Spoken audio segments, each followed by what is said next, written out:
Bueno, ya hace un rato les dábamos el dato de IPC, la inflación que entregó el Instituto Nacional de Estadística es 1,3% en octubre. ¿Qué significa esto? Estuvo sobre las expectativas. Para eso vamos a conversar con el director de inversiones de GH Capital Invest, Claudio González. Claudio, muchas gracias por acompañarnos. Buenos días. Buenos días. ¿Qué tal? ¿Cómo estás, Nicolás? Muy bien. Alto IPC. ¿Sorprende? ¿Estaba internalizado que podía llegar a eso? Sorprendió porque lo que estaba internalizado, Nicolás, era un IPC en torno a 0,8, 0,9 y que podría tal vez llegar a 1, pero el 1,3% sorprende fuertemente al mercado. Yo creo que esto va a generar repercusiones importantes en las tasas de interés y en las perspectivas que vienen respecto de lo que pueda hacer el Banco Central con la tasa política monetaria también. Sí, Claudio, partamos por lo que está ocurriendo y luego vamos a ver cuáles van a ser los efectos de esto. Mira, hay ya algunos que están sacando cálculos y dicen que este IPC de octubre deja a la inflación en lo más alto en 13 años, para que vayamos ponderando y cuantificando. ¿Qué está pasando? ¿Por qué este IPC tan alto? ¿Por qué en el fondo la inflación sigue en esta senda y no se logra estabilizar al final? Hola, Carla, buenos días. Yo creo que los argumentos están bastante expuestos ya desde varios meses. Aquí tenemos una conjunción de elementos. Tenemos, como todos han dicho, un componente de inflación importada, desde luego, ¿verdad? En todas partes del mundo, la complicación en las cadenas de distribución, los problemas de logística, los aumentos en los precios de los fletes han incorporado inflación externa a los países. Eso ha pasado en Chile también, desde luego. Es decir, estamos con un dólar más alto, eso presiona los precios de los bienes transables, todo lo que traemos desde fuera y que consumimos desde fuera, pero hay otro componente, creo yo, mayoritario, que está en el caso chileno gobernado por la gran cantidad de liquidez dando vuelta producto de los programas de subsidios y de apoyo a las familias que se dieron con la pandemia, y sumado a eso, y de manera muy importante, ya sabemos los retiros, el primero, segundo, tercer retiro y ahora un eventual cuarto retiro de los fondos de pensiones y también el primer retiro de renta vitalicia. Todo eso sumado generó un cóctel de alta liquidez que ya sabemos se va mucho a consumo de manera directa. No es inversión, no es que esa liquidez se haya asignado a invertir, sino que más bien a consumir, y eso presiona los precios y vemos la inflación en torno al 6% que tenemos hoy día.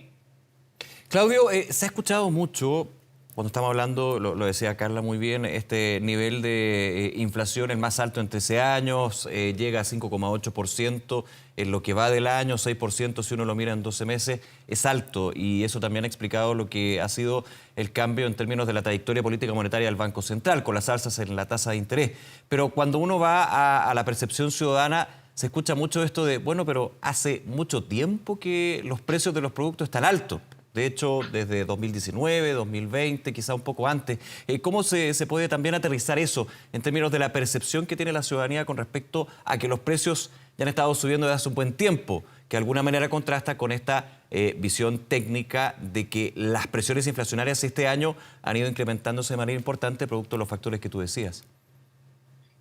Sí, lo que ocurre muchas veces es que la percepción que todos tenemos de lo que consumimos no necesariamente corresponde de manera directa a lo que está como construida la canasta de IPC, ¿verdad? Entonces, en la medida en que uno tiene una cierta desviación en su propio consumo respecto de aquello que está medido en la canasta de IPC, podría ser que uno perciba que los precios varían para uno de manera distinta de lo que varían para esa canasta del IPC, que es una canasta, se supone, representativa de lo que consumimos toda la sociedad.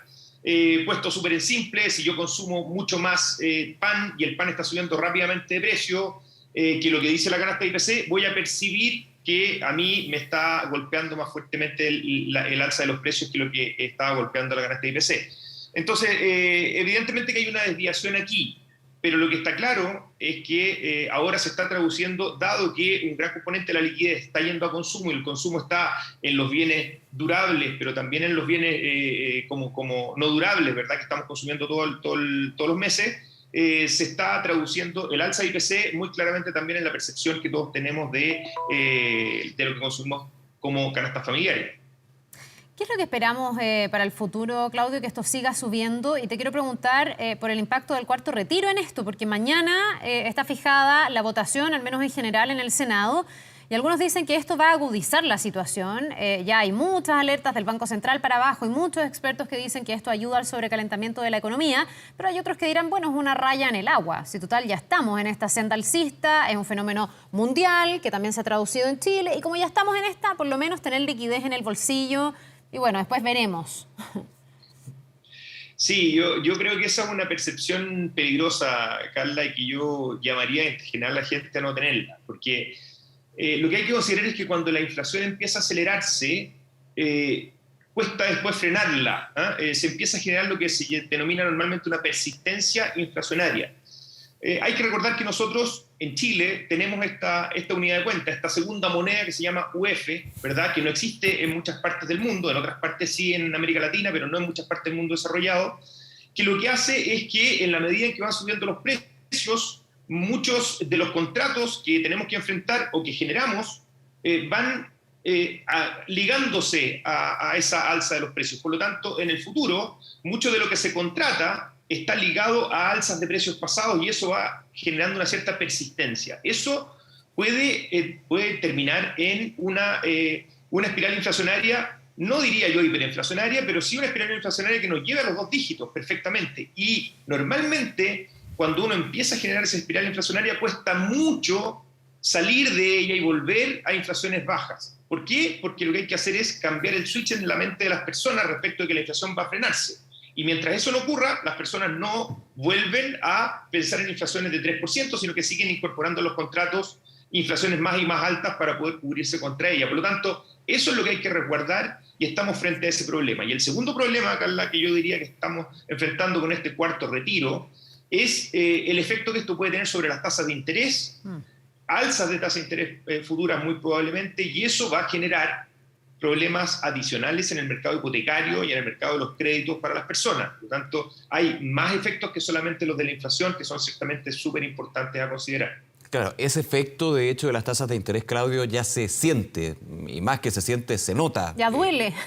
Ya duele, claro. O sea, en aquellos que están, por ejemplo, comenzando lo que puede ser una simulación con banco, ya saben que, por ejemplo, no se puede pedir hasta 30 años, eso ya no existe, técnicamente, digamos. Estoy hablando un poquito de la percepción que se da desde las instituciones financieras. O sea, ese efecto está, la pregunta es si se podría ir de alguna manera profundizando en el tiempo, y no en el mediano plazo, no mirando hace un par de años, sino en el corto plazo. ¿Cómo lo ves tú? Ese efecto está, Nicolás, porque no solamente lo que está hoy día dando vuelta como expectativa es que ocurra este cuarto retiro, sino que a la luz de lo que ya ocurrió como primer y único retiro, segundo y único retiro, tercer y único retiro, probablemente cuarto y único retiro, es que no van a ser únicos, sino que va a seguir drenándose el sistema de fondos de pensiones, y esto lo que genera es que dejan de existir una gran cantidad de instituciones grandes, los fondos de pensiones, que son aquellos que respaldan el ahorro que es capaz de comprar esos créditos hipotecarios a los bancos de 30 años. Por lo tanto, en la medida en que sigamos profundizando este problema de los retiros por parte de las autoridades parlamentarias del país, lo que va a ir pasando es que nuestro mercado hipotecario se va a ir constriñendo, se va a ir reduciendo, porque no van a haber instituciones grandes que decidan prestarle a los bancos dineros a plazos muy largos. Entonces, enfrentamos una situación difícil si seguimos en esta senda de retiros subsecuentes de fondos de pensiones y eventualmente rentas vitalicias también. Ya, ¿esto se va a poder contrarrestar de alguna manera, Claudio, crees tú? Porque ya se han tomado medidas por parte del Banco Central. Me imagino que se pueden volver a tomar medidas que son en esta dirección, ¿no? El seguir poniendo alzas de tasas y, por lo tanto, hacer un mercado también desde lo bancario más restrictivo. Pero, ¿cuál es el escenario que se abre? Las proyecciones mundiales hablaban de una recuperación en términos de inflación hacia el segundo semestre del próximo año. ¿Cómo se está viendo para Chile eso? Bueno, aquí dos cosas hay, Carla. La primera es que el Banco Central, que ha actuado, en mi opinión, muy rápidamente y de manera muy certera para evitar los problemas de liquidez que surgieron durante la pandemia, pero esos problemas de liquidez y esa actuación del Banco Central tiene que ver con el corto plazo, con los instrumentos de corto plazo, y no con instrumentos de largo plazo, que son aquellos que hoy día escasean en su demanda y por lo tanto generan esta restricción de créditos hipotecarios. El Banco Central no puede por el momento solucionar ese problema. Solamente puede solucionar el problema de generar liquidez en el corto plazo para que las AFP puedan entregar los retiros, puedan entregar lo que eventualmente venga como retiros en el futuro, pero no puede solucionar el problema de los créditos hipotecarios de largo plazo por el momento. Eso es lo primero. Y lo segundo, que está en tu pregunta, Carla, yo diría que hay que mirar el próximo año y lo que venga. Y el próximo año es un año radicalmente distinto de lo que vemos este año. Este año ha sido una ilusión en términos de crecimiento, de capacidad de consumo de las familias, pero el próximo año lo que supuestamente va a ocurrir es que vamos a tener que apretarnos fuertemente el cinturón. Ya no van a existir los grandes subsidios provenientes de la pandemia, muy probablemente, pero también, por otro lado, la demanda en ciertos sectores va a comenzar a restringirse porque las perspectivas de crecimiento son bastante más bajas que este año. Este año vamos a crecer un 11%, el próximo año vamos a crecer muy probablemente entre el 1 y el 2%. Por tanto, la demanda se va a restringir mucho y eso va a hacer que muchos sectores se vean reducidos en su capacidad de crecimiento. En ese sentido, es probable que tengamos una reversión de la inflación hacia niveles un poco más bajos, pero con el dolor de que vamos a tener una capacidad de crecimiento de 1/10 de lo que crecimos este año. Claudio, siguiendo la línea de lo que preguntaba Carla y lo que puede ser el margen que tiene el Banco Central, que recordemos como principal objetivo es justamente mantener en raya o niveles de precios saludables dentro de un contexto económico, digamos. Por eso el cambio en la política monetaria, por eso también las señales que se dan desde las minutas de reunión de política monetaria, el informe de política monetaria, entrevista entre otros, digamos.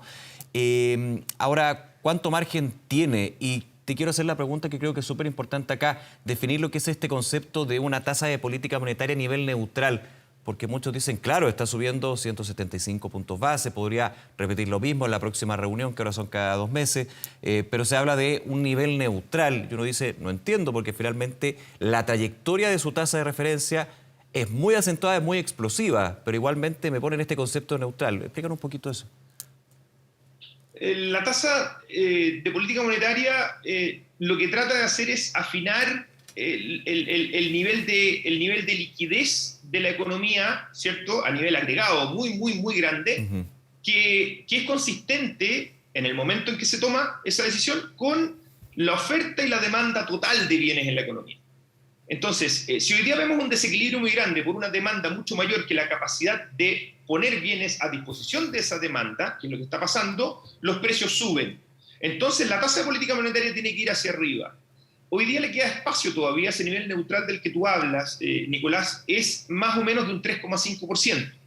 Pero hay que ver si es que ese 3,5% hace consistente el nivel de consumo que estamos teniendo con respecto a la demanda, a la oferta de bienes que existan en la economía. Entonces, el nivel de tasa neutral, más o menos, para tenerlo en la cabeza, puede andar rondando el 3,5%, pero podría ir un poquito más arriba si es que todavía no se cierra esa brecha de demanda respecto de la oferta. Es probable que el próximo año la capacidad de demanda se reduzca fuertemente y por lo tanto tendamos a cerrar esa brecha, pero vamos a tener que ver también cuál es la percepción de la oferta, es decir, de las empresas que están colocando bienes y servicios a disposición de la demanda, y si eso se restringe mucho, a lo mejor esa demanda todavía queda alta respecto de la oferta y es posible que tengamos que seguir con política monetaria un poquito más restrictiva, es decir, subiendo un poco más. Así es que hay que tener en la cabeza un poco el 3,5%, pero podría esto tener alguna variación dependiendo de lo que sean los comportamientos de oferta y de demanda total de bienes en la economía. Claudio González, como siempre, muchísimas gracias por esta conversación en Canal 24 Horas. Que tengas buen día. Nos vemos. Gracias, Claudio. Muchas gracias. Buen día a los dos.